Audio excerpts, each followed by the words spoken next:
పట్టుకోవడానికి మాకు ఇచ్చిన మంచి భాగ్యానికి స్తుతిస్తున్నాను తండ్రి. దేవాని ఆత్మ మాకు తోడే ఉంది ప్రభావ. వినవానికి వినబుద్ధి, మాట్లాడడానికి శక్తినిచ్చి భయంకరంగా మీరు మమ్మల్ని సిద్ధపరచమని ప్రార్థిస్తున్నాను ప్రభావ. మీరు మాట్లాడితే నేను జీవించగలుగుతాను నాయన. మా మాటల వల్ల ఎవరికి ఉపయోగం లేదు కనుక నీ ఆజ్ఞలు కైకొనడానికి, నీ కట్టడలను అనుసరించి జీవించడానికి నీ మాటలు శ్రద్ధగా ప్రభా ఆయన మేము ఆలకించగలిగే స్థితిని మాకు దయచేయమని, వినబుద్ధి మాకు గుర్తించమని, మౌనం చేస్తున్నాను. నీ మాటలు వచ్చి మీరే మాట్లాడమని మేమందరం మీరు పొందడానికి సహాయం చేయండి. ప్రభు చేస్తున్నాము ప్రార్థించున్నాం. ఆమేన్ ఆమేన్. 7వ వచనంలో మొదటి 3 వచనాలు మనం చదివినట్లయితే చూడండి. నా కుమారుడా నా మాటలు మనస్సులో ఉంచుకొనుము, నా ఆజ్ఞలు నీ యొక్క దాచిపెట్టుకొనుము. నా ఆజ్ఞలు నీవు మనస్సులో ఉంచుకుని ఎడల నీ కనుపాపవలే నా ఉపదేశమును కాపాడిన ఎడల నీవు బ్రతుకుదువు. నీ వేళ్లకు వాటిని కట్టుకొను, నీ హృదయమును పలక మీద వాటిని రాసుకొను. కొన్ని విషయాలు మనం ధ్యానం చేస్తాం. ఇతరుల హృదయాలని మనం ఎక్కడ చెరిపి వేస్తున్నాం? దేవుని యొక్క వాక్యాన్ని మన హృదయం అనే పలక మీద రాసికొను. తర్వాత వేళ్ళకి వాటిని కట్టుకొను. ఈ వేళ్ళకి వాటిని కట్టుకొను. ఎవరైనా దేవుని వాక్యాన్ని వేళ్ళకి కట్టుకున్న వాళ్ళని ఎవరైనా చూసారా? సిరులు వేసుకున్న వాళ్ళని చూశారు, బొమ్మలు వేసుకున్న వాళ్ళని చూశారు. ఇంకా వేరే అవి మనకు అవసరం లేదు, రాళ్ళు పెట్టుకొని ఉన్న వాళ్ళని చూశారు. కానీ వాక్యం ఏం చెప్తుందండి?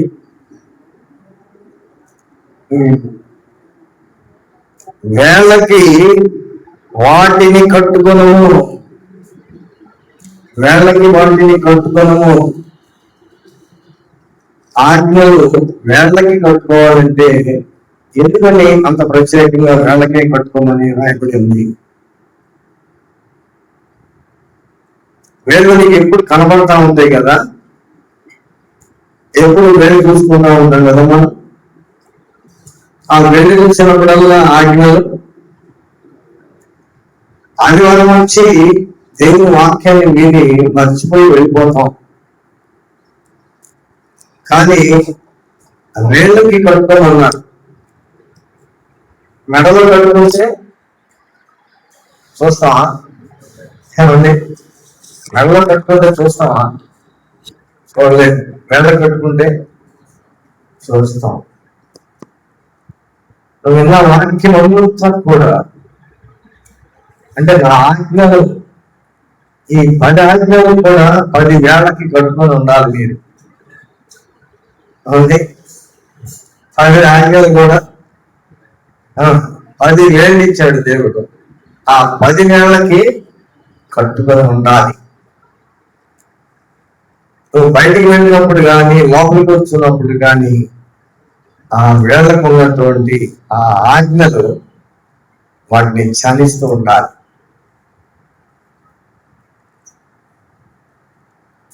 కనుక ఎప్పుడైతే నువ్వు అలాగా కట్టుకుంటావో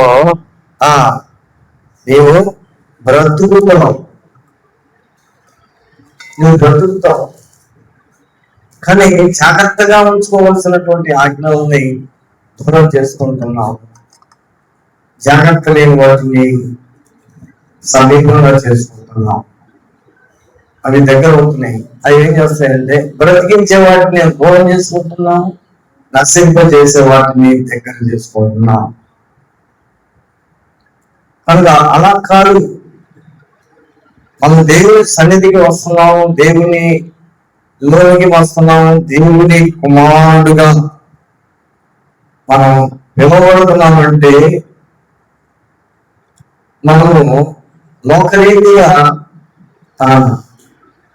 కుమారతత్వాన్ని పోగొట్టుకున్నాం. లోకరీతి కుమారతత్వాన్ని పోగొట్టుకున్నాం. దేవుని యొక్క వాక్యము ఏం సెలవుస్తుందంటే, లోకరీతి కుమారులు అంటే తండ్రి తండ్రి తండ్రి ఎవరైనా సరే, ఏ ఊరైనా సరే, ఏ వంశమైనా, ఏ జాతి అయినా కానీ, ఎక్కడ వారైనా సరే, వారందరూ కూడా చెరపట్టబడిన వారే. అంటే అపవాది అనేవాడు చెరపట్టాడు. అందుకని ప్రభు ఒక్క మాట చెప్పారు, మీ తండ్రి మీ జనకుడు ఎవరు? అపవాది. వాడు అబద్ధికుడు,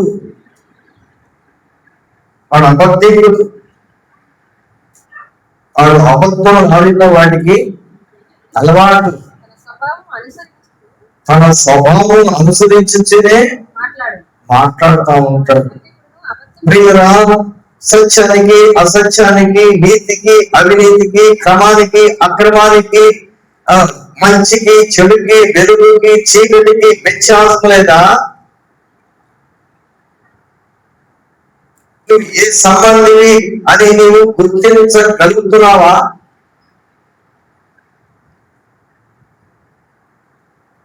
కనుక మనం ఏ సంబంధి అయి ఉన్నాము అనే సంగతి మన మాటలను బట్టి, మన ప్రవర్తనను బట్టి, అమ్మో నేను ఫలానా సంబంధిని కదా, నేను సత్య సంబంధిని కదా, అసత్యమైనటువంటివి నాలో నుంచి, నా హృదయంలో నుంచి బయటకు వస్తున్నాయి, నా పెదవుల నుంచి బయటకు వస్తున్నాయి. మాట్లాడవచ్చునా? సత్య సంబంధం మనం చెప్పుకుంటూ అసత్యానికి మనం ఉపయోగపడుతున్నట్లుగా ఉన్నామా? వేషధారణ బట్టి విధానాల్లో మనం ఉంటున్నాం. కనుక ఇక్కడ దేవుని వాక్యం ఏం సెలవుస్తుందంటే, మర్చిపోతాం. అయ్యో మర్చిపోయాను అని అంటాం కదా మనం చాలాసార్లు. అప్పుడు మనం ఏం చేయాలి? మర్చిపోవడానికి 10 ఏళ్ళకి 10 ఆజ్ఞల్ని కట్టుకో. ఇప్పుడు 10 ఆజ్ఞలు చెప్పాలా? 8 సంవత్సరాల నుంచి వచ్చిన క్రమంగా ఏమి కాబట్టి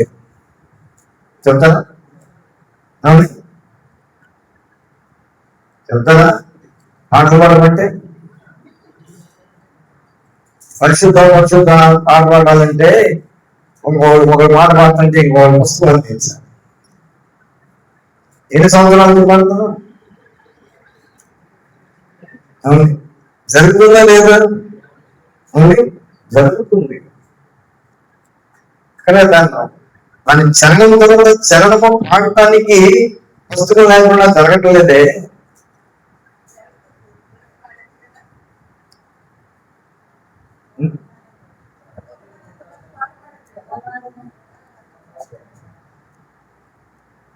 జరగట్లేదే, ఏదో కొంతమందికి మాత్రమే అది.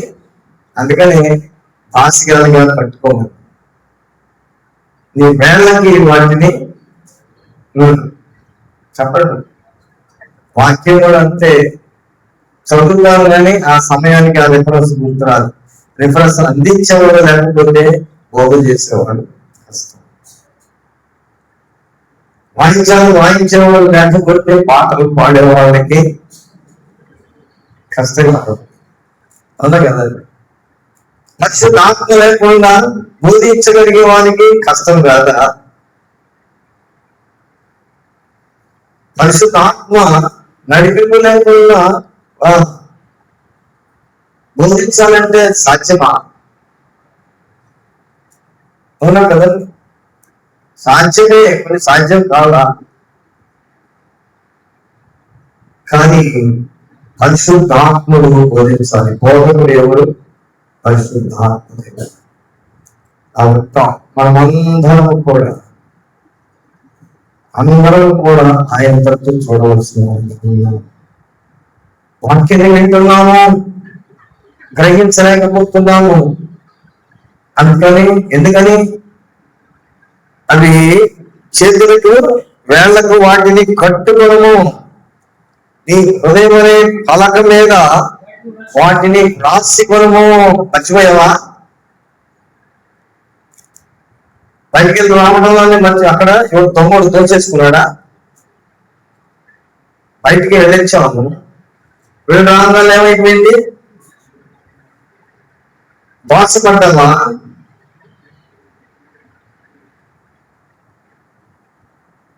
కనుక అపవాది చేత దోచబడుతున్నావు. ఆయనని వాడు దోచేసుకున్నాడు, కట్టుకున్నావు. అందుకని హృదయం అనే పలక మీద వాటిని రాసుకో. మన హృదయం అనే పలక మీద ఇవి నీకు మాట్లాడుతూ ఉండాలి. నువ్వు చేస్తున్న ప్రవర్తన ఈ వాక్య ప్రకారంగా జీవించాలంటే ఏ నరుడికి చాలు కాదు, ఏ నరుడు క్షీణించలేడు. కానీ పరిశుద్ధాత్మ దేవుడు నీకు తోడై ఉంటేనే తప్ప. అందుకే యేసుక్రీస్తు ప్రభు ఈ లోకంలో శరీరానికి వచ్చిన దినాల్లో ఆయన శిష్యులు ఏర్పరచుకున్నాడు. ఆయన శక్తివంతుడా కాదా? పరలోకము నుండి భూలోకానికి మానవ రక్త మాంసాలు కలిగినటువంటి మానవుడిగా భూమి మీద ఉన్నాడు. 12 మంది శిష్యులను ఏర్పరచుకున్నాడు. 3.5 సంవత్సరము శిక్షణ ఇచ్చాడు. సమస్తాన్ని విడిచి వెంబడించారు. వాళ్ళు గమనించలేదా? ఏమండి? సమస్తాన్ని విడిచి వెంబడించారు. చివరికి ఏమయ్యారు?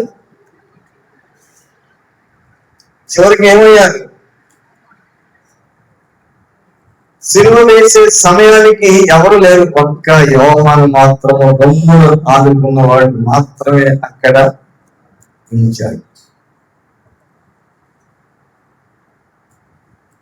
అక్కడ సిలువలో నుంచి పిలిచి చెప్తున్నాడు,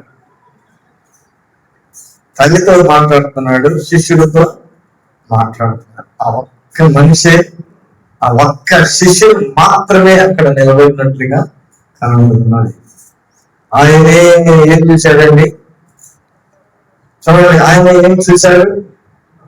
ఆయనకి శిక్ష లేకుండా ఉందా? శ్రమ లేకుండా ఉందా? కష్టములు లేకుండా ఉన్నాయా? పద్మాసు దీపంలో శిక్ష అనుభవించాడు. అక్కడ ఆత్మవశుడై పరలోకాన్ని చూశాడు. ఎంతమంది చూశారండి శిష్యులలో? చెప్పండి, ఎంతమంది చూశారు? శిష్యులు ఎప్పుడో చూశారు.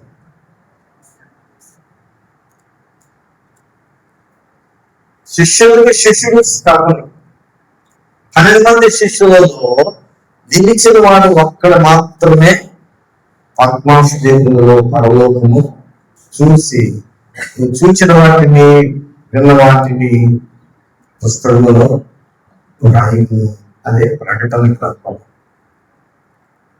ఆ ప్రకటన గ్రంథము ఆయన రాయకపోతే మళ్ళీ ఎలా ఉంటుందో ఏమో ఎవరికి తెలియదు.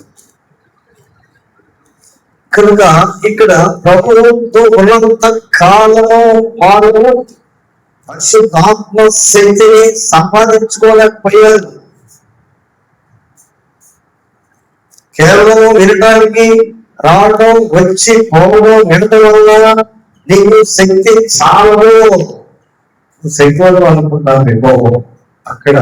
అందుకనే ప్రభు ఒక మాట అంటాడు, పునరుత్థాన శక్తి ఎవరికి ప్రవేశిస్తుందో వానే లోబడే వారిగా ఉంటారు, విధేయులుగా ఉంటారు.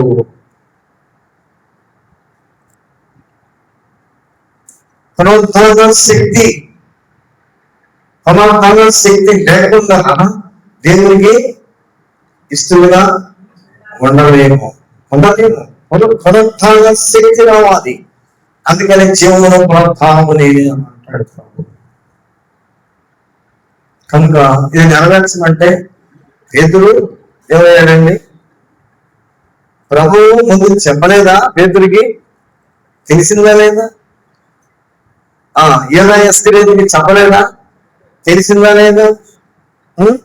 కానీ ధైర్యం చాలలేదు. పరిశుద్ధాత్మ శక్తి నీలో ఉంటేనే ధైర్యము నీలోకి వస్తుంది. వాక్యం విన్నంత మాత్రాన, కొన్ని సంవత్సరాలు దేవుని సన్నిధికి వచ్చినంత మాత్రాన కూడా నీకు ఆ శక్తి రాదు. పునరుత్థాన శక్తి, పునరుత్థాన శక్తి ఏమిటంటే ఆయన పునరుత్థానుడు అయిన తర్వాత పునరుత్థాన శక్తిని గురించి వారికి బోధ చేశాడు దేవుడు. ఆ పునరుత్థాన శక్తి వారిని బలవంతులుగా చేసింది. యేసుక్రీస్తు ప్రభు శరీరంగా ఉన్న దినాల్లో తన శిష్యులైనటువంటి వారిని పిలిచి వాళ్ళకి అధికారం ఇచ్చి దేహాలు వెళ్ళగొట్టండి, సువార్త ప్రకటించండి అని, రోగుల్ని బాగు చేయండి అని చెప్పి పంపించాడు. అని వెళ్ళొచ్చారు లేదా? దయ్యాలు వెళ్ళగొట్టారా లేదా? ఏమన్నారు? ప్రభు దగ్గరికి వచ్చి, ప్రభా దయ్యాలు మాకు లోపడుతున్నాయి, రోగాలు పోతున్నాయి, సువార్త ప్రకటించబడుతుంది అని చెప్పారు. అయితే ప్రభు సంతోషించారా? ఏమన్నారు? వాటిని బట్టి మీరు సంతోషించక పరలోకమందు మీ పేరు రాయబడి ఉన్నవని సంతోషించండి. మీరు ఎక్కడ ఉండాలండి? మీ పేర్లు ఎక్కడ ఉండాలి? ఈ రోజుల్లో దెయ్యాలు పోగొట్టవచ్చు, రోగాలు పోగొట్టవచ్చు, స్వార్థ ప్రకటించవచ్చు, పాటలు పాడవచ్చు, ధర్మ కార్యాలు చేయొచ్చు, ఏదైనా చేయొచ్చు. కానీ పరలోకములో నీ పేరు రాయబడి ఉన్నదా? అది కావాలి. లేదండి నా భార్య వస్తుందండి ప్రార్థనకి నేను రానులేండి అని అంటే, నా భర్త వస్తున్నానులేండి, మా పిల్లలు వస్తున్నారులేండి నేను రానులేండి ప్రార్థనకి అనేవాళ్ళు కొంతమంది ఉన్నారు. శాల్వేషన్ అనేది, రక్షణ అనేది ఇది ఇండివిజువాలిటీ, అంటే వ్యక్తిగతమైనది. రక్షణ అనేది వ్యక్తిగతమైనది. ఎవరి రక్షణ వారిదే, ఎవరి రక్షణ వారిదే. కనుక పునరుత్థాన శక్తితోటి లేపబడినటువంటి వారే ఆ గొప్ప కార్యాలు చేయగలుగుతారు. కనుక యేసుక్రీస్తు ప్రభు తన 12 మంది శిష్యుల్ని ఏర్పాటు చేసుకున్న తర్వాత ఆయన పునరుత్థానుడై ప్రభు దగ్గర వాళ్ళ 12 మంది దగ్గరికి మరలా ఆ 10 మంది దగ్గరికి వచ్చారు.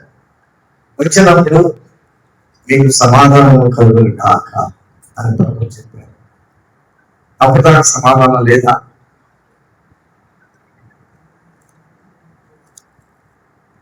ప్రభుత్వం ఉన్నంతకాలం వాడు ఎలా ఉన్నాడు? ప్రభు వెళ్ళిపోయిన తర్వాత, అంటే వెళ్ళిపోయే ముందు వారికి ఇచ్చినటువంటి ఆ బలాన్ని కలిగిన, ఆ శక్తిని కలిగిన తర్వాత వారు ఎలా ఉన్నారో చూడండి. శిష్యులు ఎలా ఉన్నారు? మనం మారు మనసు పొందక ముందు ఎలా ఉన్నామో, మారు మనసు పొందిన తర్వాత ఎలా ఉన్నామో చూడండి. అదే కదా, మారు మనసు పొందకముందు ఎలా ఉన్నామో, పొందిన తర్వాత ఎలా ఉన్నాము. శిష్యులు ప్రభుత్వం ఉన్నంతకాలం ఎలా ఉన్నాడు, ప్రభు పునరుద్ధరణి వాడిని బలపరిచిన తర్వాత ఎలా ఉన్నారు? అర్థమైందండి? ఎలా ఉన్నారు బలపరిచిన తర్వాత? అమ్మా నిలబడ్డారు. దేనికి? లోకాన్ని ఎదిరించి నిలబడ్డారు. లోకంలో ఉన్నది జీవుడు డంబాలు, స్వార్థ ప్రకటించడానికి వీలు కాదు అని అన్నప్పటికీ కూడా దేవుడి మాట వినాలా, నీ మాట వినాలా?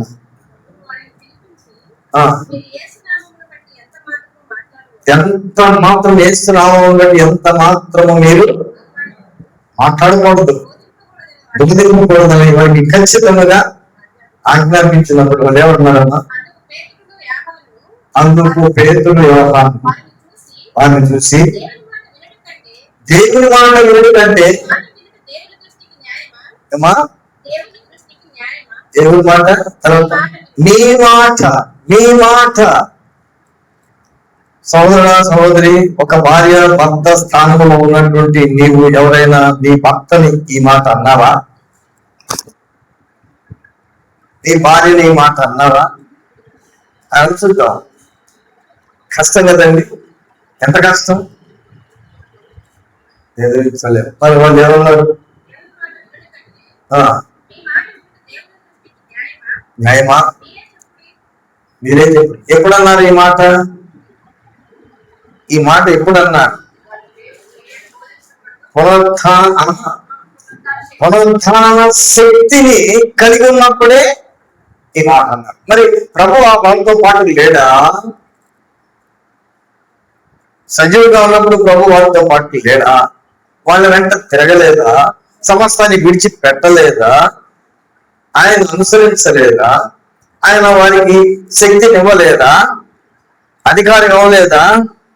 దురాత్మలు పోగొట్టడానికి, వ్యాధుల్ని పోగొట్టడానికి, తర్వాత సత్యాన్ని ప్రకటించడానికి అధికారం ఇచ్చాడు కదా, ఇచ్చాడు.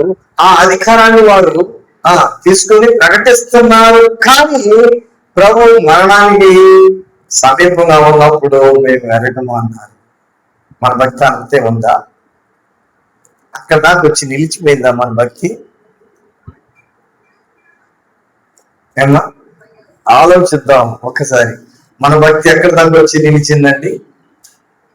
పేతురు ఎక్కడి దాకా వచ్చి నిలిచాడు? ఎక్కడి దాకా వచ్చి నిలిచాడండి? ఆ మంట దగ్గరికి వచ్చి నిలిచాడు. యోనాయాస్ గారు ఎక్కడి దాకా వచ్చి నిలిచాడు? ఆ పులిన రొట్టెల పస్కాని ఆచరించే వరకు వచ్చి నిలిచాడు. పిలుపు తోమ ఎక్కడికి నిలిచాడు? ఇంకా ఆయన వెళ్ళిపోయాడు, బయట ఉన్నాడు. అయినా దేవుడు ఆయనకి ప్రత్యక్షమయ్యాడు. నేను నమ్మను. అన్ని అద్భుత కార్యాలు, అన్ని ఎంతమంది కుష్టి వ్యాధులు, ఎంతమంది గొప్ప కార్యాలు, సముద్రము, గుడ్డివారు, తర్వాత చచ్చిపోయినటువంటి వారు తిరిగి లేచినటువంటి సంగతులను వాళ్ళు దగ్గరుండి చూచిన కార్యం నమ్మలేదు. ఇప్పుడు నీకు ఎలాగో ప్రభుత్వం చూసావా? మనం ప్రభుత్వం చూసావా? రండి చూడండి, 1వ యోహాను పత్రికలో 4వ అధ్యాయంలో ఒక మాట చూద్దాం.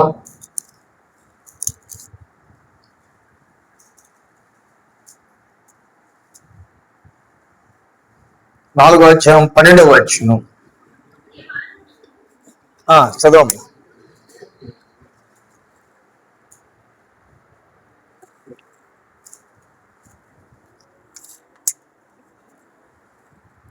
చదవనమ్మా.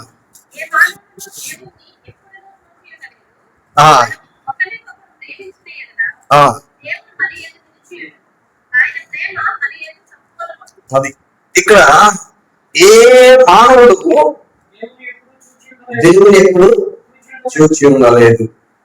వాళ్ళు ఏమన్నారు? ఆ 12 మంది శిష్యులు, నేను ఎవరు అనుకుంటున్నారయ్యా, మీరు ఎవరు అనుకుంటున్నారు అంటే పేతురు ఏమన్నానండి? జీవం కలిగినటువంటి దేవుని కుమారుడు నీవే అని కన్ఫామ్ గా చెప్పుకున్నప్పటికీ కూడా ఏమయ్యాడండి? సందర్భం వచ్చినప్పుడు ఏమయ్యాడు?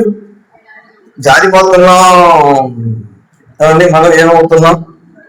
నిలబడుతున్నామా? జారిపోతున్నాము. మన భక్తి అంతా జారిపోతుంది. మనం నిలబడిన వారంగా లేము. అతి స్వల్ప విషయంలోనే జారిపోయే వారంగా కనబడుతున్నాం. అయితే ఏ మానవుడు దేవుని ఎప్పుడూ చూచి ఉండలేదు అని ఒక మాట చెప్తున్నాడు యోహాను. అదే పద్మాస్ దీపంలో పరవశులైనటువంటి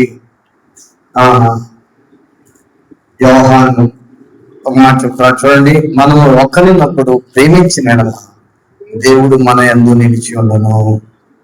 ఏముంది అక్కడ? ఇక్కడ మనం భార్యాభర్తల మధ్య ఏముందండి? ప్రేమ పోయిందా ఉందా? భార్యాభర్తల మధ్య ప్రేమ ఉందా పోయిందా? ఒకరి యందు ఒకడు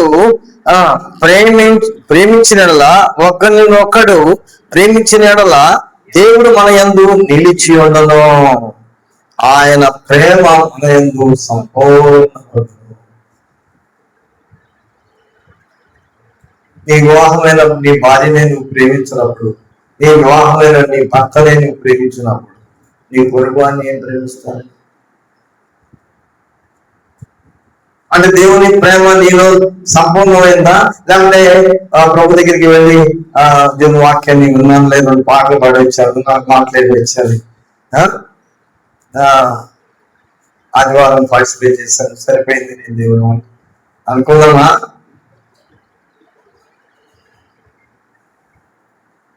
చూడండి, ఆ పునరుద్ధాన శక్తి ఏమవ్వాలి? నేను ప్రవేశించాలి. అప్పుడే నువ్వేం చేస్తావంటే లోకాన్ని జయిస్తావు. ఆ పునరుద్ధాన శక్తి నీవు లేకపోతే నువ్వు లోకాన్ని జయించాలి. ఎందుకంటే నాకు ఉదయం ప్రార్థన చేసుకుంటుంటే నాకు ఈ 12 మంది శిష్యుల గురించి ప్రభువుల గురించి ఆలోచన వచ్చింది. ఆ 12 మంది శిష్యులు ప్రభు సంచరించుతున్న శరీరంలో దినాలు ప్రభుని ఆనుకొని దగ్గరగా ఉన్నారు. సందర్భం వచ్చినప్పుడు ఏమైపోయారు? మనంతా నిలబడతామా జారిపోతాం? వాళ్ళే జారిపోయారు కదా, మనం ఎక్కడ నిలబడతాము అనే సమాధానం మనలో నుంచి వస్తుంది.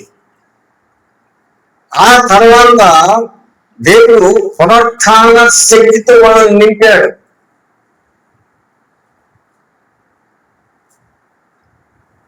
పునరుత్థాన శక్తితో వాళ్ళని నింపినప్పుడు, తోమాతో మాట్లాడినప్పుడు, పేతురు, యోహాను, యాకోబుతో మాట్లాడినప్పుడు వాళ్ళు ధైర్యం తెచ్చుకొని, శక్తిని తెచ్చుకొని, బలంలో తెచ్చుకుని, పునరుత్థాన శక్తిని తీసుకొచ్చుకొని వారు సువార్తను ప్రకటించడానికి ఇందాక మనం చదువుకున్నాము. దేవుడి మాట వినాలా, మీ మాట వినాలా? చెప్పండి, దేవుడి మాట వినాలా, మీ మాట వినాలా? దేవుడి మాట ఏమన్నా వింటున్నావా? చెప్పండి, దేవుడి మాట వింటున్నావా? వినాలి కానీ వింటున్నావా?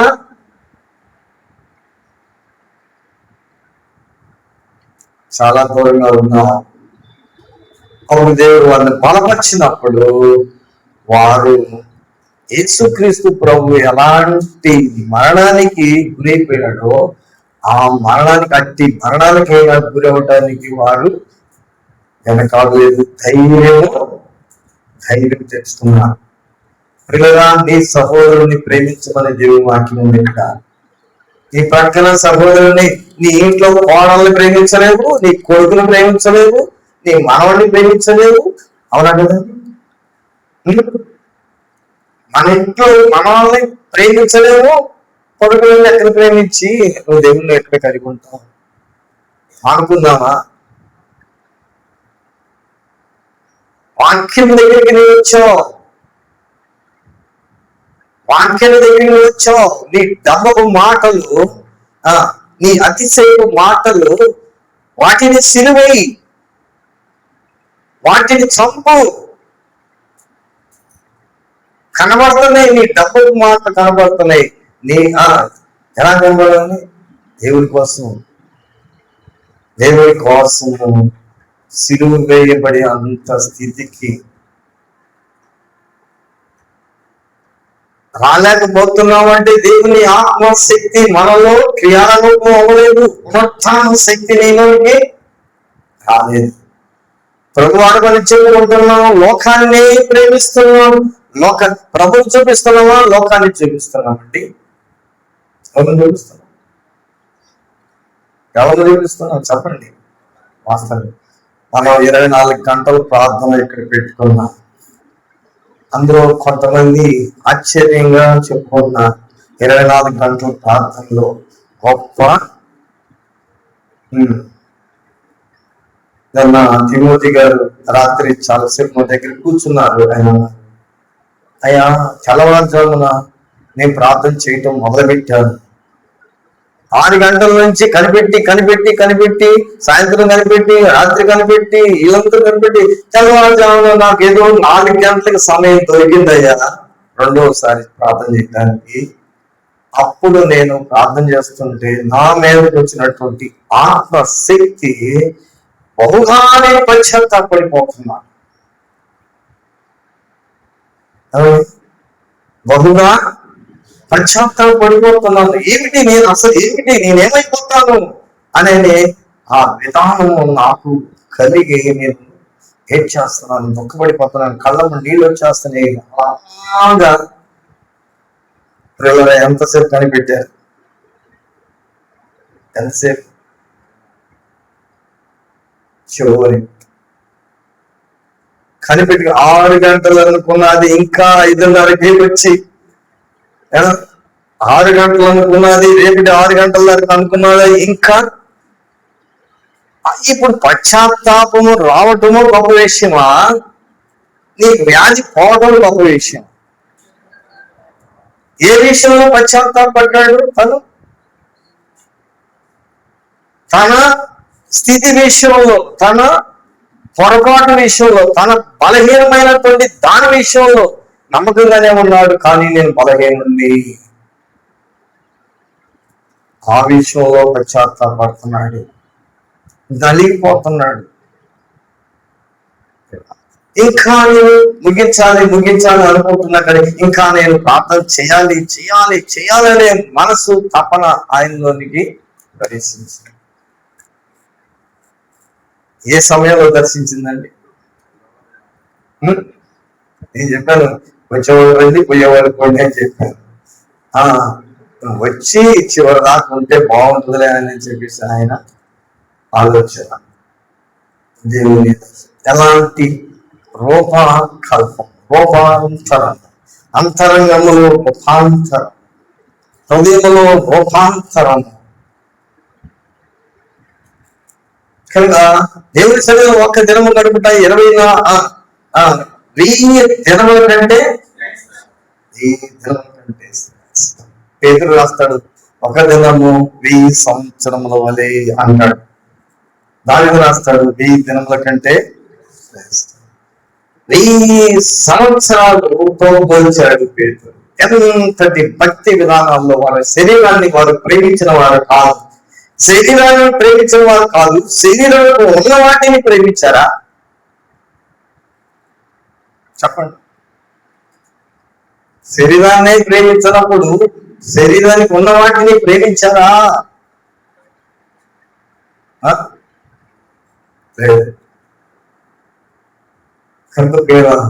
ఆ పశ్చాత్తాపము, ఆ విరిగి నలిగిన హృదయము దేవుని ఆత్మ నిన్ను దర్శించినప్పుడే తప్ప మరొకసారి.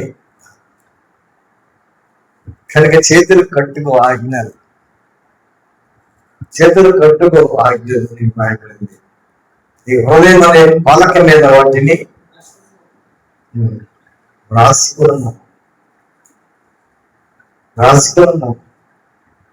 మన జీవితంలో మనం అలాంటి అనుభవానికి రాగలిగే స్థితిలో ఉన్నాము. శిష్యులు ఎవరు శిష్యులని అనిపించబడారు. తర్వాత వారు ఏమనిపించారండి? అపోస్తులయ్యారు. ఏమయ్యారండి వాళ్ళు? అపోస్తులయ్యారు.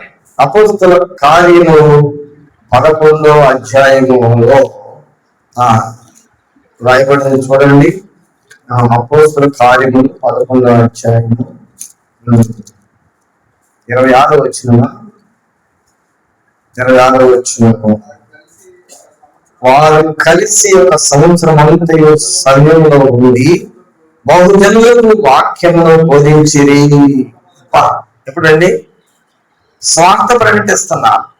స్వార్థ ప్రకటించొద్దని చెరసాల పాలైపోయారు. కానీ వాళ్ళు దేవుని మాటే మీ వినాలి, మీ మాట కాదండి. రాజు చేత బంధించబడి చెరసాలలో సంఖ్యలు వేయబడ్డప్పటికీ కూడా ధైర్యం తెచ్చుకొని సువార్తను ప్రకటించారు. ఆ సువార్త ప్రకటిస్తున్నటువంటి సమయంలో చూడండి, వారు కలిసి ఒక సంవత్సరం అంతయు సంఘములో ఉండి, ఎక్కడ సంఘమా ఎక్కడండి? సంఘములో ఉండి పౌరుజనులకు వాక్యములు ధైర్యంగా బోధించారు. వాళ్ళు తిరిగితనంతో బోధించలేదు. అప్పుడు మొట్టమొదట అంత్యొకయలో శిష్యులు క్రైస్తవులు. సర్టిఫికేట్ ఇస్తే మనం క్రైస్తవులు అయిపోతున్నాం. అమ్మాలో సర్టిఫికేట్ ఇస్తాడు క్రైస్తవుడు అని. క్రైస్తవుడు అంటే కొంతమంది క్రిస్టియనా, ఈడేదో అట్రాని వాడు, ఈడేదో పనికిరాని వాడు అని అనే దృష్టి చాలా మందిలో ఉంది. క్రైస్తవుడు మొట్టమొదట క్రైస్తవత్వాన్ని, ఆ బిరుదును సంపాదించడానికి ఎంత కష్టపడితే ఇది వచ్చిందండి. యేసు ప్రభువు ఉన్నప్పుడు క్రైస్తవుడు అన్నారా? శిష్యుడు. యేసు ప్రభువు వెళ్ళిపోయిన తర్వాత అపోస్తులు, ఆ తర్వాత క్రైస్తవులు అనే పేరు పెట్టుకున్నారు. ప్రభు ఉన్నప్పుడు కూడా స్నేహితులని కూడా పిలిచారు. అప్పుడు మొట్టమొదట వీళ్ళు క్రైస్తవులు. ఎవరు ఇవ్వాలండి ఈ సర్టిఫికేట్? అమ్మా, మనం అది మనం అటైతే అటు, ఇటైతే ఇటు. ప్రభుత్వం ఏమిస్తుందయ్యా? ఆ దళిత వర్గానికి అంతా ఇది చేసిన క్రైస్తవులు కాదంటే, మేము ఎందుకయ్యా, మేము దళితులం అయ్యా, మాకు ఇల్లు కట్టించండి, అవి కట్టించండి, ఇవ్వండి, ఇవ్వండి. మొత్తం క్రైస్తవులు కదా. ప్రార్థనకి వెళ్తాం అంటే ఎప్పుడెప్పుడో ప్రార్థనకి వెళ్తాం, అప్పుడప్పుడు ప్రార్థనకి వెళ్తాం, కానీ 7 రోజులు మా ఇంటి దగ్గరే ఉంటాం. ఒకరోజు క్రైస్తవులని నిరూపించుకోగలిగే శక్తికి వస్తున్నావా? చెప్పండి. కనుక ఈ ఏళ్ళలో మొట్టమొదట అనేక అద్భుత కార్యాలు చేస్తున్నారు, కానీ శిష్యులు క్రైస్తవులు అనబడటంలో అంత్యొకయలో మొట్టమొదట క్రైస్తవులు అయ్యారు. వారు ఏం చేశారంటే, ప్రభునామం ప్రకటించొద్దు అన్నారు, కానీ ప్రాణాన్నన్నా పోగొట్టుకుంటుందని ప్రకటిస్తాం మేము. ఈ మాట వినాలా? మా దేవుని మాట వినాలా? కనుక మనం ఏదో ఒక ఆటంకం వస్తే ఏం చేస్తామండి? ఎందుకు రాదమ్మా ప్రార్థనకి? ఒళ్ళు బాగాలేదయ్యా, ఏంటి కాలు బాగాలేదయ్యా, ఏదో ఒకటి బాగోకపోతే ఎందుకమ్మా నేను ప్రార్థన రాలేదు అంటే, అక్కడ ఇద్దరు భార్యాభర్తలు ఏదో పోట్లాడుకుంటారు, దేవుడే ఉన్నా మీకేమన్నా హాని చేశాడండి? దేవుని దగ్గరికి రావచ్చుగా, దేవుని దగ్గరికి రావచ్చుగా. పోట్లాడే ఉంది అవునండి. మరి మానుకునేది ఎక్కడ? సందు దొరికింది, అక్కడ సాకు దొరికింది కదా. ఆదివారం నేను ఆదివారం నెసవాళ్ళు ఏం చేశానంటే, నైట్ డ్యూటీ వచ్చేలాగే చెప్పాను, ఇదివరకు మళ్ళీ చెప్తాను. ఇప్పుడు అందరి ముందు ఎండేయాలి, మనం ఎండేసుకుంటేనే బాగుంటుంది కదండి. మీరు ఎండేసుకుంటారా? చెప్పండి. మరి చెప్పు, అదే కదా కావాల్సింది. నేను చెప్తాను చూడు. ఏం చెప్తున్నానంటే, నైట్ డ్యూటీ చేసి వచ్చాను, బకెట్లో నీళ్లు పెట్టింది నా భార్య స్నానం చేయడానికి, బాత్రూంలో పెడితే సగం నీళ్లు గారిపోయింది. నీళ్లు గారికి సగం బకెట్ పెట్టావంటే నీ నిండా పెట్టాను అలా అంటున్నాను. నిండా పెట్టింది వాస్తవమే, సగం చూసింది కూడా వాస్తవమే. ఇప్పుడు ఏం చేయాలి? జగడం పెరగాలి కదా. అవును, నిండా పెట్టింది వాస్తవమే, నేను సగం చూసింది కూడా వాస్తవమే. సగం నీళ్ళు ఎట్లా స్నానం చేస్తావమ్మా రాత్రి అంతా నైట్ డ్యూటీ చేసి వచ్చి అంటే, నేను నిండా పెట్టాను, నువ్వు సగమే చూడొచ్చి చూడు. అక్కడ ఘర్షణ పెరిగింది ఇద్దరి మధ్య. పెరిగింది, నేను వచ్చానంటేనా అని అన్నా, నీకు దెయ్యం పట్టింది. అప్పుడు ఏమయ్యాలి? అమ్మని రోషం పెరుగుతుంది కదా ఒకరికొకరు. ఏముందో పక్కన ఏముందో చూసుకొని రోగాల వల్ల తీసుకొని కొట్టనే పెట్టారు. అందరి ముందు సంఘం ముందు ఒప్పుకున్నా, ఎన్నోసార్లు చెప్పాను, కొట్టనే కొట్టాను. కొట్టిన తర్వాత ఆదివారం, ఆ రోజు ఆదివారం, నువ్వు నన్ను కొట్టావు కనుక తేడా చూశారు. ఆ బకెట్కి ఆ కంత ఉంది, చిన్న రంధ్రం ఉంది, ఆ రంధ్రానికి గుడ్డ పెట్టి ఉంది. ఆ గుడ్డ ఊడిపోయింది. ఊడిపోయానికి ఏమైపోయింది? నీళ్లు పారిపోతుంది. నా సంగతి తెలుసుకోవాలి. ఇప్పటికి ఏమైపోయింది? నాకు భయం వేసేసింది. కొట్టానుగా నేను బతిమాడుతున్నా, అమ్మా కొట్టానమ్మా, క్షమించమ్మా, నేను ఇలా ప్రార్థనకి రానుకో, నేను ఇలా ప్రార్థనకి రానుకో అని అంది. ఇప్పుడు ఏం చేయాలా? నేను కూడా ప్రార్థన మానేస్తే అక్కడ నా పైన ఉన్న సేవకుడు, దైవ సేవకుడు అడుగుతాడు, ఎందుకు రాలేదు ప్రార్థనకి? సరేనని చెప్పి నైట్ డ్యూటీ చేసి నా తెప్పలనే పడి రాత్రంతా డ్యూటీ చేసి ఇక్కడ ఈ బాధలో పడి మరలా ఏం చేశాను? సువార్తవాణిలో దొరుకుతుంది ప్రార్థన మనకి. అక్కడికి వెళ్ళాకే అయ్యగారి దగ్గరికి వెళ్ళి, అయ్యా వందనాలు చెప్పాడంటే నీ భార్య ఏది అని అడిగారు. అడగకుండా ఉంటే బాగుండేది. అసలు నీ భార్య ఏది అని అన్నారు. అమ్మో, ఇప్పుడు నిజం చెప్పాలా? ఆమె రాలేదులయ్యా, అదయ్యా, ఇదయ్యా, వంకయ్యా, అదయ్యా అని అన్నానా? ఇప్పుడు ఏం చెప్పాలి? నిజం చెప్పాలా లేదా? కొట్టానయ్యా అని అన్నా. దేవునితో కొట్టావు అని అన్నారు. బండ తీసుకొని కొట్టానయ్యా అని అన్నారు. అంటే ఏమైనా ఇట్లా ఇంకో సావుకుని పిలిచి రా అని పిలిచి, మనోడు ఫస్ట్ వచ్చాడంట. ఏంటి? మనోడు ఫస్ట్ వచ్చాడు. అయ్యా ఏం ఫస్ట్ వచ్చాడయ్యా? కొట్టడంలో ఫస్ట్ వచ్చాడయ్యా. ఇప్పుడు నా పనులు ఎక్కడ పోతుంది? ఇప్పుడు నేనేదో ఆయన ముందు నా పనులు తీసుకోవాలనుకుంటే ఆ భయం సేవకుడు ఏం చేశాడు? 10 మందిలో చెప్పండి, అయ్యా క్షమించండి అయ్యా అని కాళ్ళు పట్టుకుని నేను ఎడుతున్నా, ఇక్కడ ఎడుతున్నా, అక్కడ ఎడుతున్నా. మీకు చేసిన పొరపాటు మీకు ఎల్లకాడ ఏదన్నా పక్కన జరిగినట్లయితే ప్రార్థనకు మానుకోబాకండి, ప్రార్థనకి రండి. నేను ప్రార్థనకి వెళ్ళాను. అప్పుడు అయ్యగారు ఏం చేశారంటే, సరే పదా ఇంటికి పోదాం వెళ్దాం ప్రార్థన. సరే అయ్యగారిని తీసుకొని ఇంటికి వచ్చాం.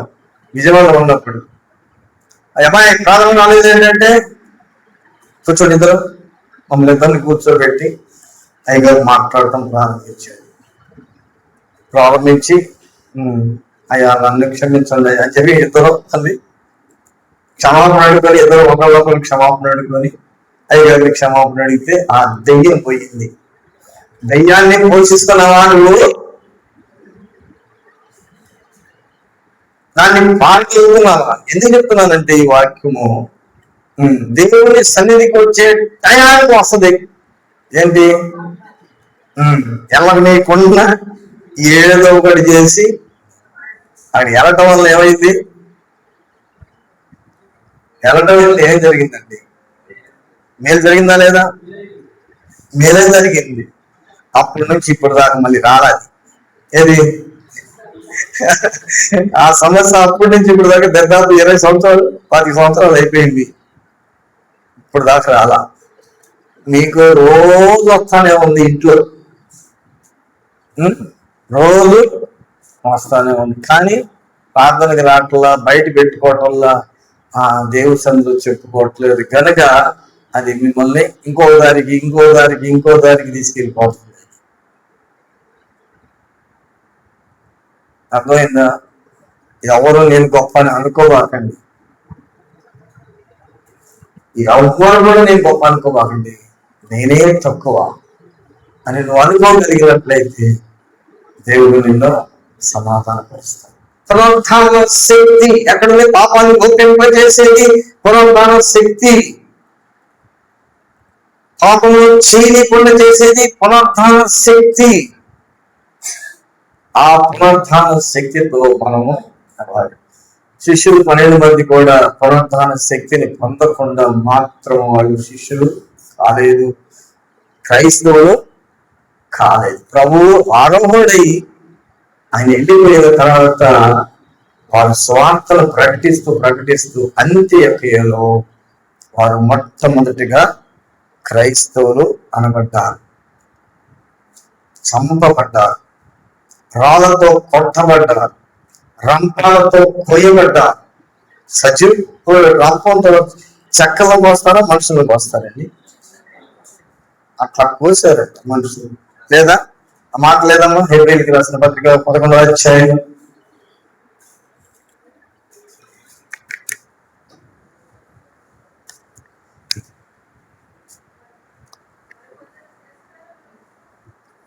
చదవండి. రాళ్లతో కొట్టబడిరి, రంపములతో కోయబడిరి, శోధింపబడిరి, ఖడ్గముతో చంపబడిరి. అమ్మా, గొర్రె చర్మాలు, మేక చర్మాలు వేసుకొని దరిద్రులయ్యండి, శ్రమపడి హింస పొందొచ్చు. అడవులలోను, కొండల మీదను, గుహలలోను, సొరంగములలోను తిరుగులాడుచు సంచరించిరి. చూడండి, ఎక్కడ ఉన్నారండి? భక్తి చేయాలనుకుంటే ఎన్ని తిప్పలు వచ్చినాయండి, ఎన్ని కష్టాలు వచ్చినాయి. కానీ ఎక్కడున్నారు వాళ్ళు?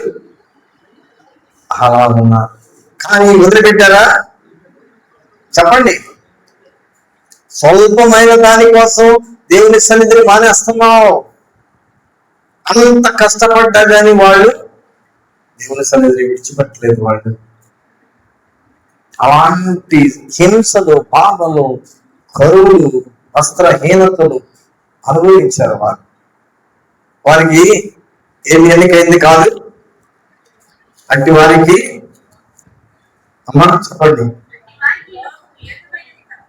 అట్టి వారికి లోకము యోగ్యమైనది కాదు అని చెప్పేసి అక్కడ రాయబడింది. కనుక పిల్లరా, మనకు సమయం అవుతుంది. కనుక మనము పునరుత్థాన శక్తి, ఈ దేవుని చిత్తమైతే పునరుత్థాన శక్తి గురించి మనం ధ్యానం చేద్దాము. ఈ పునరుత్థాన శక్తి మనల్ని సర్వసత్యంలోనికి నడిపిస్తుంది. శిష్యులు సైతము కూడా వారు ప్రభువు శరీరంగా ఉన్న దినాల్లో చూసి, ఆయన అద్భుత కార్యాలు చూసి, అన్ని చూసి కూడా ఆ శక్తిని పొందుకోలేకపోవడం వల్ల వారు మనము ప్రభు దినాల్లో లేము, చూడలేదు. కానీ ఆయన పునరుద్ధాన శక్తి మనకు కూడా ఇవ్వబోతున్నాడు. పునరుద్ధాన శక్తి మనకి దేవుడు ఇవ్వబోతున్నాడు. ఆ శక్తితో, వాళ్ళతో సమానంగా పునరుద్ధాన శక్తి దేవుడు మనకి ఇవ్వబోతున్నాడు. కనుక ఈ శిక్షణ విధానములో మనం ఉండగలిగినట్లయితే ఈ పునరుద్ధాన శక్తితోటి మరొకరిని నువ్వు ఏం చేస్తావు? వెలిగిస్తావు. ఈ పునరుద్ధాన శక్తి లేకుండా నువ్వెంత ప్రయాసపడినా చెప్పండి, ప్రయోజనం లేదు. గ్రహించండి, వాస్తవాన్ని గ్రహించండి. నీకు పునరుద్ధాన శక్తి ఉంటేనే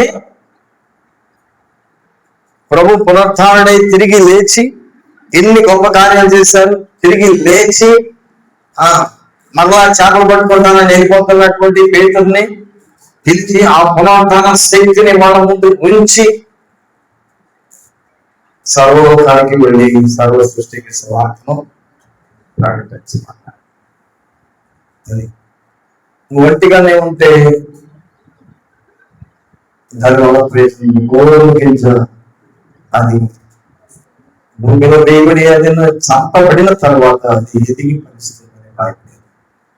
కనుక మన జీవితంలో పునరుద్ధాన శక్తి మనకు కావాలి, పునరుద్ధాన బలం మనకు కావాలి. అటు పునరుద్ధాన శక్తి ఏమిటంటే లోకంలో కన్నీ విస్తరించడం కాదు, నీకు ఆరోగ్యం రావటం కాదు, నువ్వు స్వస్థపరచడం కాదు, నువ్వు దేవుని వాక్యాన్ని ప్రకటించడం కాదు, ప్రభు నిమిత్తము చెప్పండి. ఏదైనా నువ్వు చదివారు కదా, శోధనైనా, కరువైనా, ఖడ్గమైనా, హింస అయినా, బాధలైనా, ఉపద్రవమైనా ఏదైనా దారి అనుభవించడానికి వారు చంపాలతో భయపడ్డారు, రాళ్ళతో కొట్టబడ్డారు, హింసించబడ్డారు. వాళ్ళు సంతోషంతో వాటిని అనుభవించి ప్రాణాలను ఉపయోగించారు, కానీ ప్రాణం కాపాడుకోవడానికి శరీరాన్ని దూరపరచలేదు. ఆత్మను రక్షించుకోవడానికి ప్రాణాలు శరీరాలు అప్పగించారు, కానీ దూరం అవ్వలేదు. అలాంటి వారి పేర్లు పరలోకంలో రాయబడి, అందుకు మీరు సంతోషించండి. కానీ దెయ్యాలు పోయినాయి, రోగాలు పోయినాయి అనుకున్నారు. అయ్యగారు ప్రార్థన చేస్తే పోయింది, ఈ అయ్యగారు ప్రార్థన చేస్తే పోయింది, ఆ అయ్యగారు ప్రార్థన చేస్తే ఈ కాదంటే నువ్వు ఎక్కడ నిలబడ్డావు. అది పరలోకంలో నీ పేర్లు రాయబడని సంతోషించండి. దెయ్యాలు పోయి నేను సంతోషించబడుతున్నాయా మీరు? అవి పోతాయి, దేవుడిచ్చిన బలము. కనుక పిల్లరా, మనం బలమైనటువంటి సాధారణంగా నిలబడదాం. దేవుడు నీకు దొరికిన కాలంలో ఆయన వెంబడించు. అయ్యో ఉపదేశం వెనకపోతే, అయ్యో నాకు ఆ పని వచ్చింది నేను వెళ్ళిపోయాను, ఈ పని వచ్చింది వెళ్ళిపోయాను, ఉపదేశము వెనకపోతే అని అనుకుంటే నీ ప్రయోజనం ఏంటి?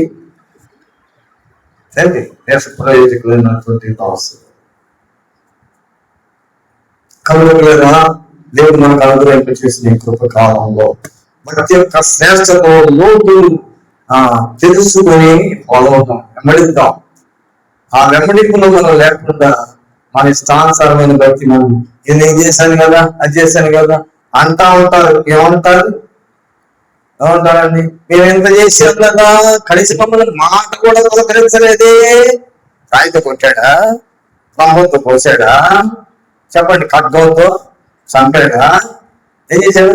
పలకరించలేదంట. పలకరించకపోయానికి ఈవిడ మూతి ముడుచుకున్నారు. ఆయన పలకరించకపోయాకే ఈ మూతి ఏమైంది? మూతి ముడుచుకోవడం తెలుసా మీకు? ఇప్పుడు ఎవరికన్నా మూతి ముడుచుకోవడం తెలుసా? సామ్రాజ్యం గారి ఒక్కడికే తెలుసు, మీరు ఎవరికి తెలియదు. మూతి ముడుచుకోవాలండి. మహానందంతో మనం వాక్యానికి ముందుకు నడుపుతాం. కనుక ప్రియరా, పునరుద్ధాన శక్తి కోసం ప్రార్థన చేయండి. బుధవారం శనివారం కాదు, ఇప్పుడు ఈ మాసం అంతా కూడా మనకి ఏం జరుగుతున్నాయి? ప్రార్థనా మాసము పేరు ప్రార్థనా మాసము. అందరూ ప్రార్థన చేసుకుంటున్నారు, వేగిపడి వస్తున్నారు. పౌరంకి నుంచి వచ్చారు, కనంలో నుంచి వచ్చారు, గోడ పక్క నుంచి రావడానికి తూరికన్నా రావచ్చండి. పౌరంకి నుంచి అక్కడి నుంచి వచ్చిన, కనంలో నుంచి వచ్చిన గోడ దూకిన క్యాంపస్ లో పడతాం కదా, గోడ దూకితే అలవాటు అయిపోయింది మనకి. అలవాటు అయిపోయింది. గుర్తిద్దాం, విధేయులవుదాం. దగ్గర ఉన్న వాళ్ళు ఎంత సిద్ధపరచాలి, ఎంత సిద్ధపడి చేయాలి. దగ్గర ఉన్నవాళ్ళు మనం ఎలాగా ఆత్మీయ మెట్టులో మనం లేదు, శరీర మెట్టులో ఏదో అట్లాగా ఉంటున్నాం కాదు. లోపలికి రండి, ప్రార్థన చేయండి, దేవుని అడగండి, దేవుని చిత్తము తెలుసుకోండి, ఈ పని ఏంటో తెలుసుకొని ప్రార్థన ద్వారా దేవుడు చెప్పిన దాన్ని బట్టి నువ్వు చెయ్యి. మనుషులను బట్టి కాదు, మనుషులు బట్టి వద్దు. దేవుడు నీకు చెప్పిన దాన్ని బట్టి నువ్వు అవసరం లేదు పో అని అంటాడా దేవుడు? ప్రాధేయపడి ప్రతివాడుకో అని చెప్పాను మొన్న. ప్రతివాడుకో, దేవుడి నిన్ను ఉపయోగం మైన పాత్రగా నేను వాడుకుంటాడు. దేవుడు ఆయన వాడబడ్డాడు. దేవుడు తండ్రి మాత్రం విన్నాడు. ఆయన విధేయుడై ఒక్క ప్రాణాత్యాగం చేశాడు. ఆ జీవితంలో మనం కూడా వాక్యానికి లోబడి విధేయులమై ఇకనైనాను ఈ దినమందైనాను సమాధాన సంబంధమైన సంగతులను గ్రహించినట్లయితే నీకు అనుకోటే వాక్యం ఇంకా వెళదాం అనుకున్నాం కానీ టైం లేదు, సమయం అయిపోయింది. మనకి ప్రార్థన మాసము చివరి నాకు వచ్చిన ఆలోచన ఇక్కడ కూర్చుంటే 29-30 సోమవారం మంగళవారం ఆ 2 రోజులు మనకి కోపం జరుగుతుంది. ఇక్కడనే దేవుడి సేవకుల్ని మనం పిలవాలని ఆహ్వానించాలని అనుకుంటున్నాను. కనుక మీరందరూ కూడా ప్రార్థన చేయండి. ఈ 30 దినాల యొక్క ప్రార్థన సారాంశం ఆశీర్వాద దినాల్లో 40 రోజుల కూటము జరుగుతుంది. ఆ తర్వాత మాట్లాడుతున్నాం. కనుక ప్రార్థన చేయండి. 29-30 తారీఖు లాస్ట్ రోజుల్లో మనము మరి ఎక్కువగా దేవుని సేవకులు చేసుకొచ్చుకొని మనం వాక్యం చేత ప్రార్థన చేస్తున్నామండి. మీరు ఎవరైనా ఒక వచ్చిన ప్రార్థన చేయండి. మీరు ఎవరైనా ఒక వచ్చిన ప్రార్థన చేయండి.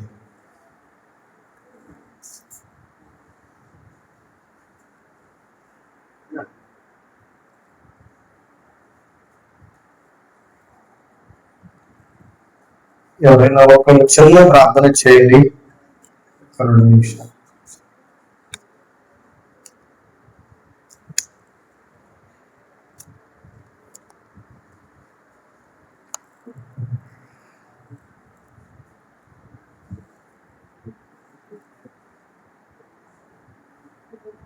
చిన్న ప్రార్థన.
అలాగే మనం సరి చేసుకునే నేను సరి చేసుకునే శాంతిని సమాధానాన్ని ఐక్యం చేస్తావు ఆత్మీయమైన వేరు పొందుకోవచ్చు నీ దాసు